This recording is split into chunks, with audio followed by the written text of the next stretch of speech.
নমস্কাৰ মই ডক্টৰ বিজন মালাকাৰ ৰিচাৰ্চ মাইক্ৰোবায়োলজিষ্ট অৰ্থাৎ গৱেষকসকলৰ জৰিয়তে আপোনাৰ চুলিৰ আগসমূহ ফাটিছে নেকি চুলিৰ যদি আগসমূহ ফাটিছে আজি মই ঘৰুৱা উপায় কেইটামান লৈ আহিছোঁ ইয়াৰে যিকোনো এটা উপায় অৱলম্বন কৰি আপুনি এই সমস্যাৰ পৰা উপশম লাভ কৰিব পাৰিব সাধাৰণতে কি হয় চুলিৰ আগসমূহ আপোনাৰ অতিমাত্ৰা চাপৰ ফলত এলকৰ বেক্টেৰিয়া যদি অতিমাত্ৰা ট্ৰেছত থাকে অতিমাত্ৰা টেনচনত থাকে এনেকুৱা কাৰণত ফাটিব পাৰে বা চুলিৰ যদি প্ৰয়োজনীয় যিখিনি পৰিপুষ্টি নাপায়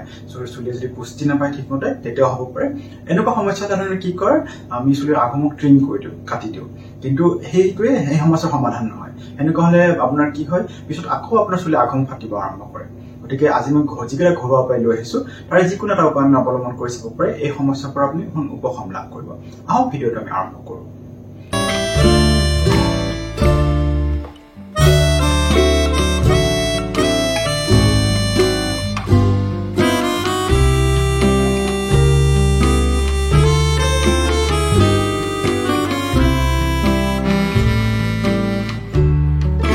আমি প্ৰথম উপায়টো হ'ল আপোনাৰ কণী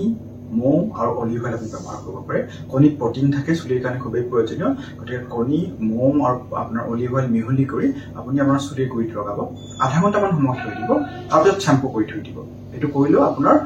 চুলিৰ গুৰি আগসমূহ ফাটাৰ সমস্যাটো দূৰ হ'ব আৰু এটা কৰিব পাৰে অমিতা গুটি আপুনি পিচি ল'ব পিচি লৈ আপোনাৰ দৈৰ লগত মিহলি কৰিব দৈৰ লগত মিহলি কৰি আপুনি চুলিত লগাব চুলিত লগাই তাৰপিছত আপুনি শ্বেম্পু কৰি দিব শ্বেম্পু কৰি থৈ দিলেও আপোনাৰ এই সমস্যা আপোনাৰ দূৰ হ'ব আৰু কল ব্যৱহাৰ কৰিব কলত আপোনাৰ পটাছিয়াম থাকে জিংক থাকে আপোনাৰ আইৰণ থাকে ভিটামিন এ থাকে ভিটামিন চি থাকে ভিটামিন ই থাকে চুলিৰ কাৰণে প্ৰয়োজনীয় প্ৰায় সকলোখিনি ডক্টৰ থাকে গতিকে কল আপুনি পিচি লৈ পিনে কল আপোনাৰ মেথি লৈ আপোনাৰ চুলিৰ গুৰিত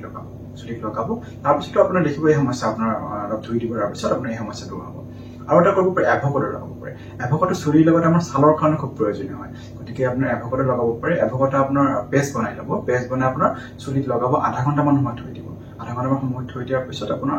শ্বেম্পু কৰি থৈ দিব আৰু এটা কৰিব পাৰে আপুনি সৰিয়হৰ তেলত আপুনি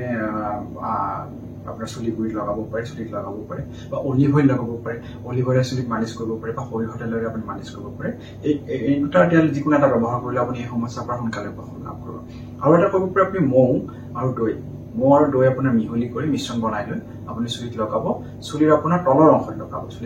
লগাব আৰু আপোনাৰ শ্বেম্পু তাৰপিছত আপোনাৰ শ্বেম্পু কৰি থৈ দিব আৰু এটা কৰিব বিয়েৰ লগাব পাৰে বিয়েৰত আপোনাৰ চুলিৰ কাৰণে যিখিনি প্ৰয়োজনীয় প্ৰটিন থাকে বা চুগাৰ হেয়াৰ ফলিকল আৰু মানে চুলিৰ মজবুত কৰে এনে থাকে গতিকে বিয়াৰ লগাব পাৰে চুলিত বিয়েৰ যিটো অকল ড্ৰিংকছ হিচাপে নহয় আপোনাৰ চুলিটোৰ কাৰণে খুবেই ভাল চুলিত লগাব পাৰে তাৰপিছত আপুনি শ্বেম্পু কৰি থৈ দিব দেখিব তেতিয়াও আপোনাৰ এই সমস্যাৰ পৰা আপুনি উপশম লাভ কৰিছে আজিলৈ এইখিনি পৰৱৰ্তী পৰ্যায়ত আকৌ এটা বেলেগ বিষয় লৈ আপোনাৰ প্ৰস্তুত হ'ম ধন্যবাদ নমস্কাৰ